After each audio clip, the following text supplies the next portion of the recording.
नमस्कार, मैं हूं जल्पा क्षत्रिय और आप देख रहे हो के न्यूज नेशनल। सबसे पहले गौर करते हैं आज की हेडलाइंस पर।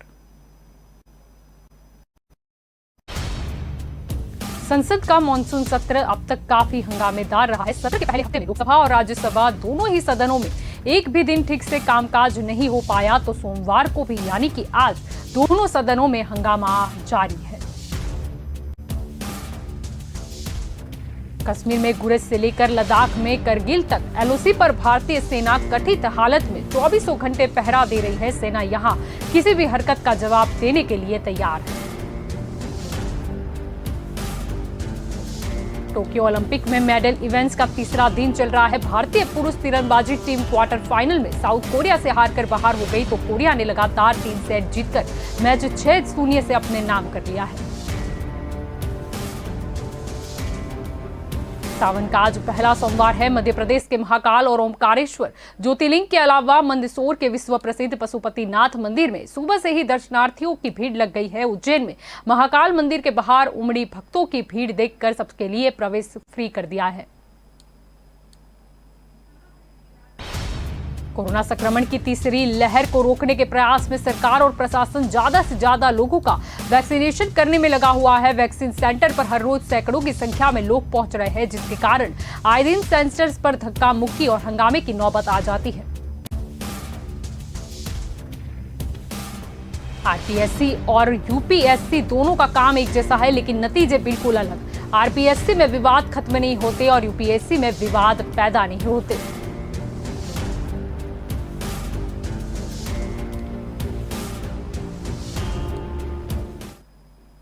हेडलाइंस के बाद अब खबरों की ओर रुख करते हैं। तो संसद का मॉनसून सत्र अब तक काफी हंगामेदार रहा है। सत्र के पहले हफ्ते में लोकसभा और राज्यसभा दोनों ही सदनों में एक भी दिन ठीक से कामकाज नहीं हो पाया, तो सोमवार को भी दोनों सदनों में हंगामा हो रहा है। पेगासस जासूसी, किसान आंदोलन और मीडिया पर छापेमारी को लेकर विपक्ष सरकार पर हमलावर है। लोकसभा और राज्यसभा से जारी नोटिस के अनुसार सरकार ने इस हफ्ते की कार्यवाही के लिए 5 अध्यादेशों को सूचीबद्ध किया है। इनमें होम्योपैथी केंद्रीय परिषद अध्यादेश, भारतीय चिकित्सा केंद्रीय परिषद संशोधन अध्यादेश, राष्ट्रीय राजधानी क्षेत्र और आसपास के क्षेत्रों में वायु गुणवत्ता प्रबंधन आयोग अध्यादेश, दिवाला और दिवालियापन संहिता संशोधन अध्यादेश और आवश्यक रक्षा सेवा अध्यादेश शामिल है। लोकसभा का कार्यवाही दोपहर 2 बजे तक के लिए स्थगित कर दी गई है, तो वहीं राज्यसभा की कार्यवाही भी पहले दोपहर 12 बजे तक के लिए स्थगित कर दी गई थी। पेगासस मुद्दे पर चर्चा के विपक्ष लगातार मांग कर रहा है। इस दौरान जमकर नारेबाजी भी हो रही थी। कांग्रेस नेता राहुल गांधी ने किसानों के समर्थन में ट्रैक्टर चलाकर संसद पहुंचे, तो उन्होंने कहा कि वो किसानों का संदेश लेकर संसद जा रहे हैं। सरकार को किसानों की आवाज सुननी होगी। सरकार किसानों का हक छीन रही है, उन्हें दबाया जा रहा है। कांग्रेस सांसद मनीष तिवारी ने लोकसभा में पेगासस प्रोजेक्ट रिपोर्ट पर चर्चा करने के लिए स्थगन प्रस्ताव नोटिस भेजा है। कांग्रेस के ही सांसद मणिकम टैगोर ने भी सरकार की तरफ से पेगासस स्पाईवेयर के कथित उपयोग पर बहस के लिए लोकसभा में स्थगन प्रस्ताव नोटिस दिया है। वहीं डीएमके सांसद तिरुचि सिवा ने भी राज्यसभा में कार्य स्थगन प्रस्ताव का नोटिस दिया है। यह नोटिस पेगासस मामले को लेकर चर्चा के लिए भेजा है।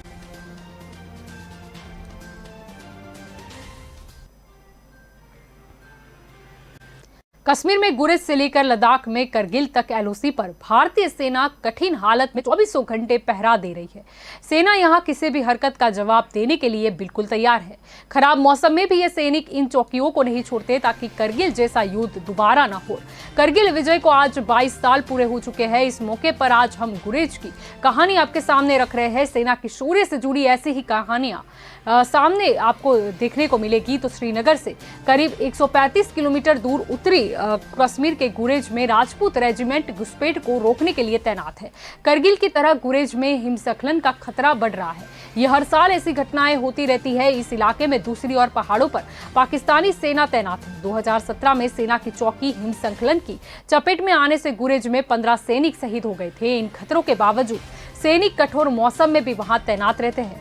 गुरेज में तैनात एक सैनिक का कहना है कि यहाँ करीब 12 फीट बर्फबारी होती है। हमें अभी भी अपने देश की रक्षा के लिए यहाँ रहना है, क्योंकि डर है कि पाकिस्तानी सेना वही शरारत कर सकती है जो उसने कारगिल में की थी।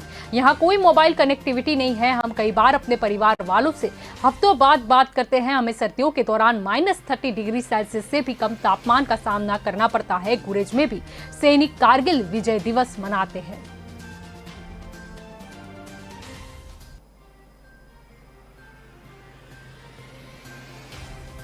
टोक्यो ओलंपिक में मेडल इवेंट्स का तीसरा दिन चल रहा है। भारतीय पुरुष तीरंदाजी टीम क्वार्टर फाइनल में साउथ कोरिया से हारकर बाहर हो गई। कोरिया ने लगातार 3 सेट जीतकर मैच 6-0 से अपने नाम कर लिया। भारतीय टीम ने प्री क्वार्टर फाइनल में कजाकिस्तान को 6-2 से हराया था। तलवारबाजी में भारत की भवानी देवी भी मेडल की होड़ से बाहर हो गई है। वहीं टेबल टेनिस में अंकिता शरत कमल मैच सिंगल्स के तीसरे राउंड में पहुंच गए हैं। तो शूटिंग के स्क्विड इवेंट के दूसरे दिन का क्वालिफिकेशन राउंड चल रहा है। भारत की ओर से मेराज अहमद खान और अंगद विरसी बाजवा चुनौती पेश कर रहे हैं। बैडमिंटन में भारत के सात्विक साईराज रेक्की रेड्डी और Chirag Shetty world number 1 Indonesia की फर्नाल्डी गिरन और सुका मुल्जो की जोड़ी से हार गई। इंडोनेशिया जोड़ी ने यह पहला मुकाबला 32 मिनट में जीता था। तीरंदाजी में पुरुष टीम क्वार्टर फाइनल में पहुंच गई है। क्वालिफिकेशन राउंड में भारत को कजाकिस्तान की चुनौती का सामना करना पड़ा। तो टेबल टेनिस के मेंस सिंगल्स में भारत के शरत कमल तीसरे राउंड में पहुंच गए हैं। अब शरत की भिड़ंत डिफेंडिंग चैंपियन मा लोंग से होगी।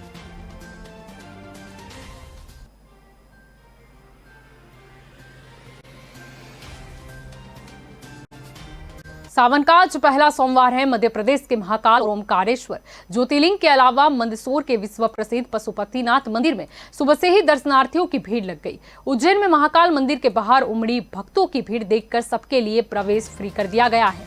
यहाँ कोरोना महामारी के कारण सावन महीने में प्री बुकिंग पर सिर्फ 5000 लोगों को प्रवेश देना तय हुआ था। इससे पहले सिर्फ 3500 लोगों को प्रवेश दिया जा रहा था।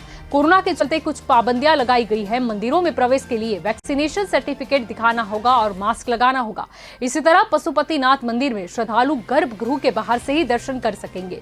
तड़के 3 बजे मंदिर के पट खुलने के बाद भस्म आरती हुई। भारती में आम श्रद्धालुओं को प्रवेश नहीं मिला। भस्म आरती के दौरान सिर्फ पंडित पुजारी ही गर्भगृह में रहे। 26 जुलाई, 2 अगस्त, 9 अगस्त, 16 अगस्त, 23 अगस्त, 30 अगस्त और 6 सितंबर को महाकाल के दर्शन सुबह 6 बजे से 11 बजे तक प्री बुकिंग से ही हो पाएंगे।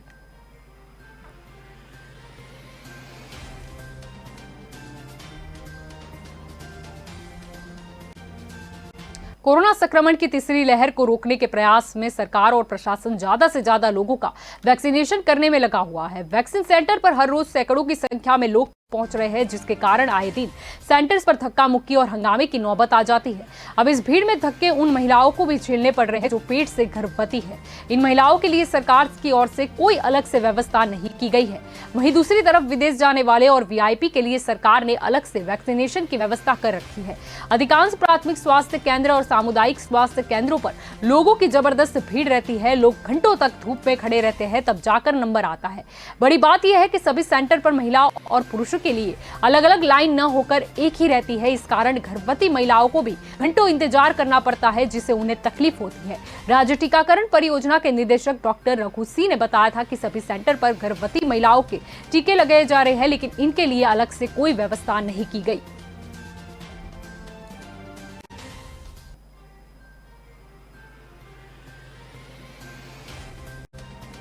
राजस्थान पब्लिक सर्विस कमीशन और यूनियन पब्लिक सर्विस कमीशन दोनों का काम एक जैसा है, लेकिन नतीजे बिल्कुल अलग।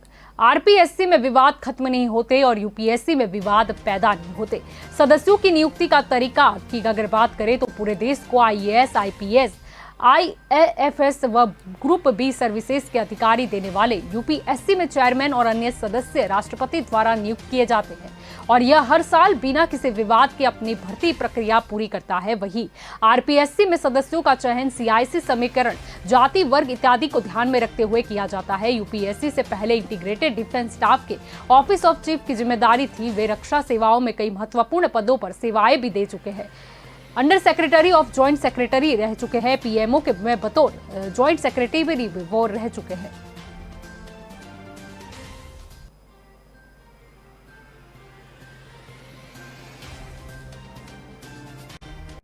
तो अभी खबरों में वक्त हो चला है एक कॉमर्शियल ब्रेक का। लेंगे एक ब्रेक। ऑपरेशन का नाम था ऑपरेशन विजय। थल सेना दुश्मन को खदेड़ रही थी, अब आसमान से में जो भारत भूमि के प्रति प्रेम है वो पूर्ण प्रज्वलित हो। जब संपूर्ण विश्व के शीर्ष शिखर पर भारत का ध्वज फहराएगा, तब मेरे देशवासियों हर दिन विजय दिवस कहलाएगा। हम शांति चाहते हैं, ये तो दुनिया ने देखा।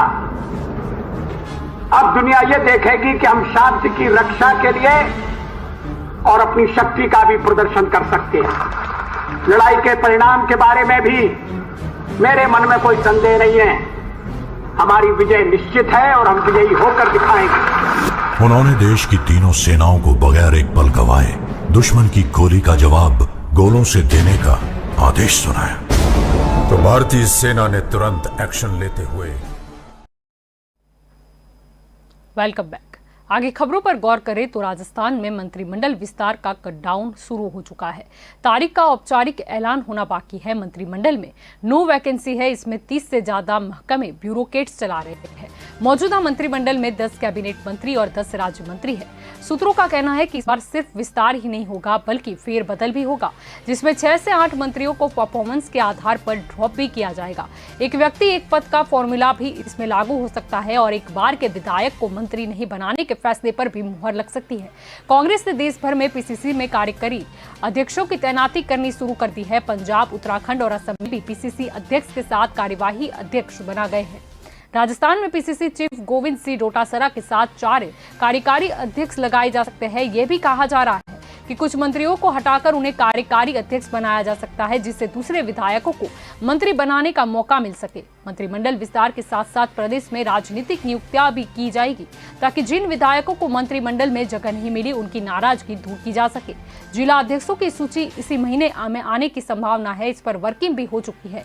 जिला अध्यक्षों की नियुक्ति को लेकर ही माकन 28 व 29 जुलाई को विधायकों से संवाद कर चुके हैं।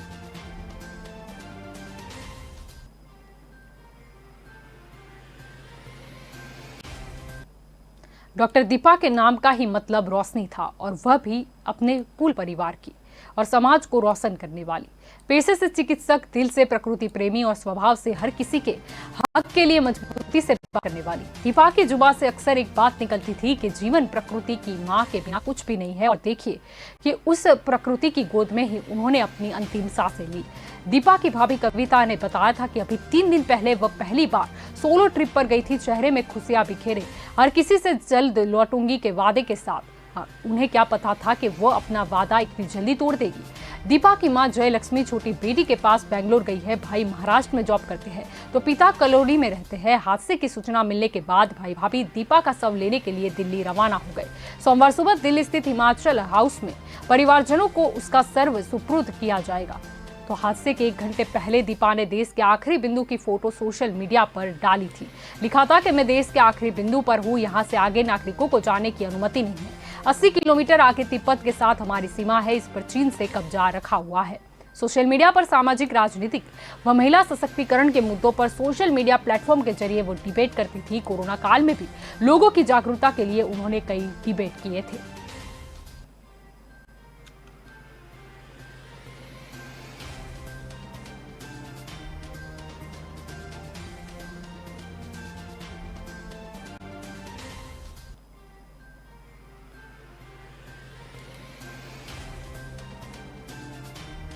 इंदौर में पीएससी की तैयारी करने रहे छात्र ने फांसी लगा ली। बदबू आने पर मकान मालिक ने पुलिस को सूचना दी तो कमरे का दरवाजा तोड़कर देखा तो शव फंदे पर लटका था। रविवार को पीएससी का एग्जाम था, उसे एग्जाम देने भी जाना था।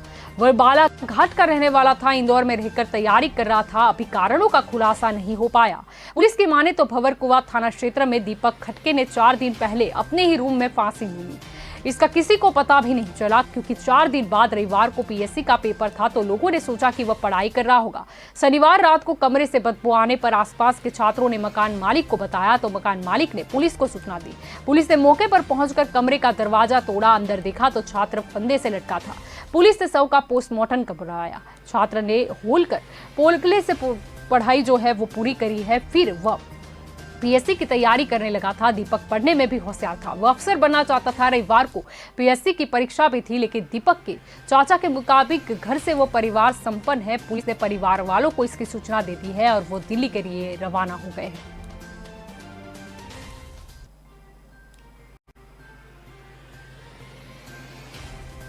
लंबे समय बाद 26 जुलाई से प्रदेश में सरकारी व प्राइवेट स्कूलों में 11वीं और 12वीं की पढ़ाई शुरू होगी। इंदौर में प्रशासन ने कई बिंदुओं पर गाइडलाइन भी जारी कर दी है। सभी सरकारी व प्राइवेट स्कूलों के टीचरों व कर्मचारियों का वैक्सीनेशन जरूरी है। स्कूलों के प्रिंसिपल की जिम्मेदारी है पेरेंट्स की सहमति के बाद ही बच्चों को प्रवेश दे। 26 जुलाई से 11वीं 12वीं की क्लासेस हफ्ते में 2 बार चलेगी और 12वीं के छात्रों के लिए सोमवार व गुरुवार और 11वीं के लिए मंगलवार व शुक्रवार क्लासेस लगेगी। 5 अगस्त से 12वीं के लिए सोमवार व गुरुवार और 11वीं के लिए मंगलवार और शुक्रवार को क्लासेस लगेगी। ऐसे ही 10वीं के लिए बुधवार और 9वीं के लिए शनिवार को क्लासेस लगेगी। स्कूल 50% उपस्थिति में रहेगी और ऑनलाइन क्लासेस भी लगेगी। स्कूल प्रबंधन को व्यवस्था करनी होगी कि कुल क्षमता 50% से ज्यादा न हो। स्कूलों में प्रार्थना सभा सहित सामूहिक गतिविधियां पर प्रतिबंध रहेगा। बच्चे एक जगह एकत्र न हो, इसका ध्यान भी रखा जाएगा। स्कूल वाहन भी 50% क्षमता के साथ संचालित होंगे। इसमें 1% सोडियम हाइपोक्लोराइड भी करना होगा।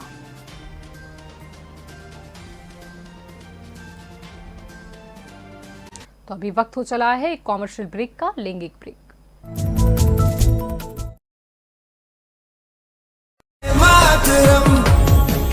अगर मुझे अपने खून को साबित करने से पहले मौत आ गई तो कसम से मैं मौत को ही मौत की नींद सुला दूंगा। कारगिल का ये युद्ध भले ही उच्च अधिकारियों की विस्तृत प्लानिंग और रणनीति के अनुसार लड़ा गया हो, लेकिन इसे जीतने वाले औसत 20 से 25 साल की उम्र के वो नौजवान सैनिक ही थे जो शेरों की तरह दुश्मन पे टूट पड़े। ये वो बेटे थे जिन्हें अपनी मां के आत्मसम्मान की चिंता अपनी जान से कहीं ज्यादा थी। पूरे विश्व पटल पर भारतीय विजय का डंका बजने लगा। आज हमारा भारत विश्व में एक नई शक्ति बन के उभर रहा है। कारगिल की ये विजय उस नए भारत की नींव का पत्थर है, क्योंकि इस युद्ध में बही खून की हर एक बूंद ने हमारे आज को सींचा है।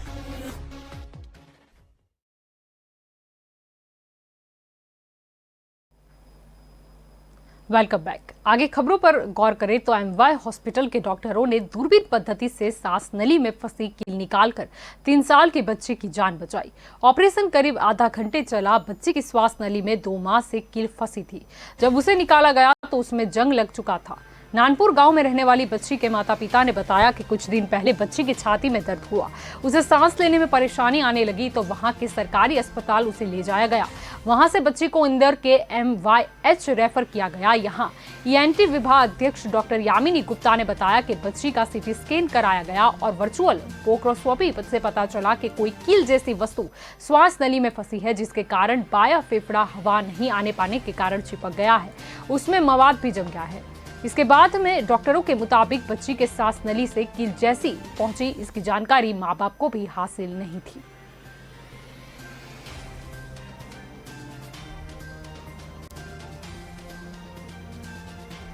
सोमवार को 103 केंद्रों पर कोविशील्ड का पहला व दूसरा डोज और कोवैक्सीन का दूसरा डोज लगाया जाएगा। प्री स्लॉट बुकिंग के आधार पर ही टीकाकरण होगा। कुल 40,000 डोज लगाने का लक्ष्य है। इनमें कोवैक्सीन के 3-4 हजार डोज ही है। ऑनलाइन प्री स्लॉट बुकिंग कराने वाले लोगों में से यदि कोई व्यक्ति नहीं पहुंचता है तो बची हुई वैक्सीन के लिए शाम 4 बजे से टोकन के माध्यम से केंद्र पर रजिस्ट्रेशन कर टीका लगाया जाएगा। निजी में 1400 रुपए लग रहे हैं तो शहर में 3 कंपनियों की वैक्सीन लगाई जा रही है, लेकिन सरकारी अस्पतालों में सिर्फ कोविशील्ड ही लगाई जा रही है। कोवैक्सीन जो लगवाना चाहते हैं, यह वैक्सीन सिर्फ उन्हीं को लगाया जाता है जिनको पहला डोज इस कंपनी की वैक्सीन का दिया गया है। निजी अस्पतालों में कोवैक्सीन के पहले डोज के लिए 1400 रुपए लिए जा रहे हैं।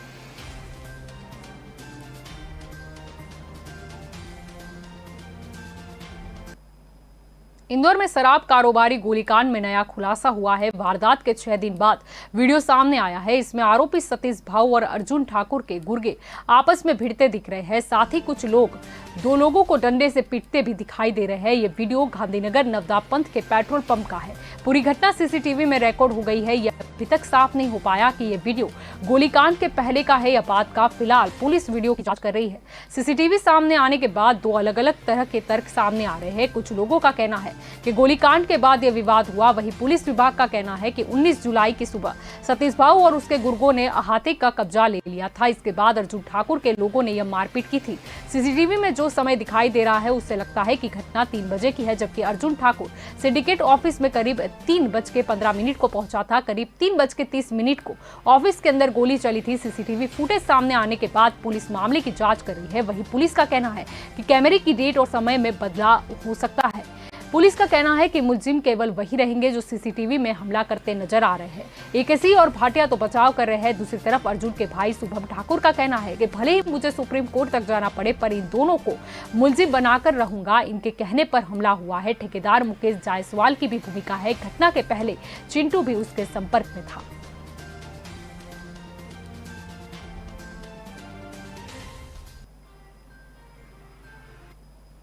हमीदिया अस्पताल में 5 करोड़ रुपए का सीटी गामा कैमरा 3 साल से बंद है। अब 29 लाख रुपए खर्च कर मशीन को दोबारा शुरू करने की कार्यवाही की जा रही है।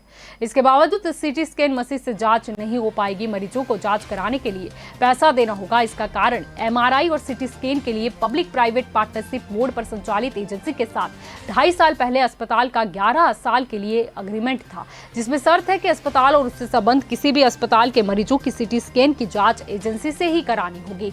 गांधी मेडिकल कॉलेज से संबंध हमीदिया अस्पताल के न्यूक्लियर मेडिसिन डिपार्टमेंट में सीटी गामा कैमरा वर्ष 2014-15 में लगाया गया था। इस दोहरी कार्य प्रणाली वाली मशीन ने मरीजों का गामा कैमरा तकनीक से स्कैनिंग के साथ सीटी स्कैन की सुविधा भी उपलब्ध है।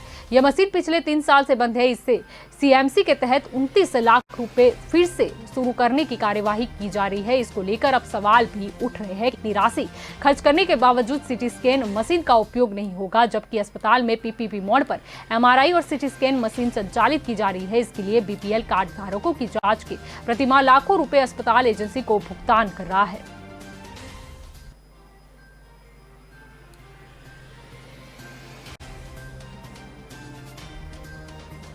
आगे खबरों पर गौर करें तो भोपाल में 22 साल के एक युवक की चाकू से गोद कर हत्या कर दी गई। युवक की हत्या उसके ही दोस्त ने की थी। दोनों का किसी बात को लेकर झगड़ा हो गया था। झगड़े की आवाज सुनकर जब तक लोग वहां पहुंचते आरोपी भाग चुका था। हत्या के कारणों का पता अभी तक नहीं चल पाया। तलैया पुलिस के अनुसार इस्लाम नगर निवासी 22 साल के फैज कुरैशी का पिता इमरान कुरैशी ऑटो चलाता था। फैज के परिचित अमान ने बताया कि रविवार रात फैज अपने दोस्त सफीक के साथ सरदिया स्कूल ग्राउंड में बैठा था। वह कुछ दूरी पर अपने दोस्तों के साथ खड़ा हुआ था, तभी उन्हें चिल्लाने की आवाजें आई। वे दौड़कर वहां पहुंचे तो फैज खून से लथपथ पड़ा हुआ था और सफीक वहां से भाग चुका था।